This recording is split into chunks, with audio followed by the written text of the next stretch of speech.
আসসালামু আলাইকুম viewers, OMA ইলেকট্রিকের পক্ষ থেকে শুভেচ্ছা ও অভিনন্দন। তো আপনাদের সামনে নতুন একটি ভিডিও নিয়ে এসেছি।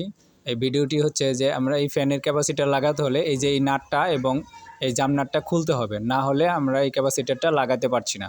তো দেখেন এই যে এই হেড পাইপটা না খোলা অবধি আমরা এইগুলো লাগাইতে পারবো না ক্যাপাসিটারটি। তো এই জন্য প্রথমে আমি এই ফ্যানটিকে নিচে নামিয়ে নেব, নামিয়ে নিয়ে তারপরে আমি এই ক্যাপাসিটার লাগানোর জন্য আমি এই প্রসেসগুলো করব। তো কিভাবে আমি ক্যাপাসিটারগুলো লাগাবো দেখেন, আপনি ক্যাপাসিটারটা লাগাবো তো দেখলে বুঝতে পারবেন। আমার সাথে ভিডিওর সাথে থাকলে অবশ্য ভিডিওটি যদি না টেনে মনোযোগ সহকারে দেখেন তাহলে বুঝতে পারবেন যে কীভাবে এই ক্যাপাসিটার এইসব ফ্যানে ক্যাপাসিটার লাগানো হয়। মূলত এইসব জিএফসি ফ্যান বা পাকিস্তানি ফ্যানে এরকম ধরনের নাট লাগানো থাকে। তো আমি প্রথমে এই জাম নাটটিকে একটি ফ্ল্যাট স্ক্রুড্রাইভার দিয়ে একটু লুজ করে নিলাম।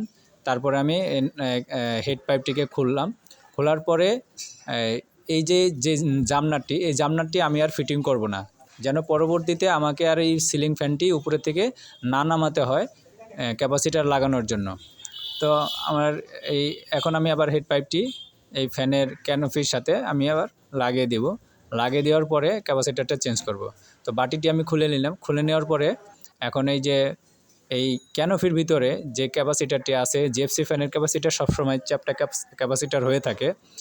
তো এই চ্যাপ্টা ক্যাপাসিটার কিভাবে খুলবেন দেখেন, এই চ্যাপ্টা ক্যাপাসিটার আবার একটি নাট দ্বারা লাগানো আছে। এই নাটটা আপনি টেস্টার দিয়ে খুলবেন।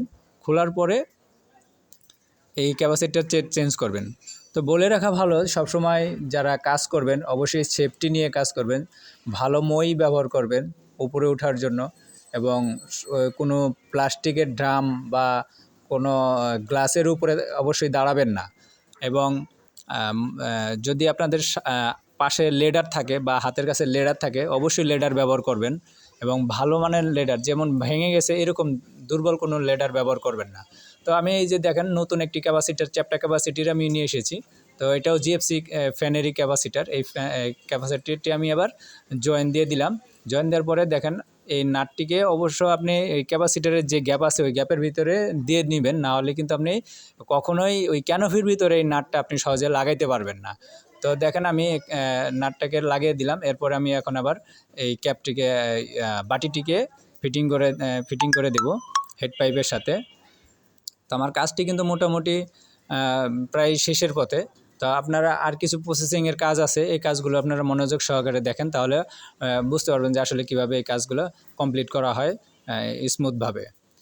তো আমরা যারা কাজ করি তারা ভালো মানের টেপ এবং ভালো মানের প্লাস, স্ক্রুড্রাইভার এগুলো সবসময় ব্যবহার করব।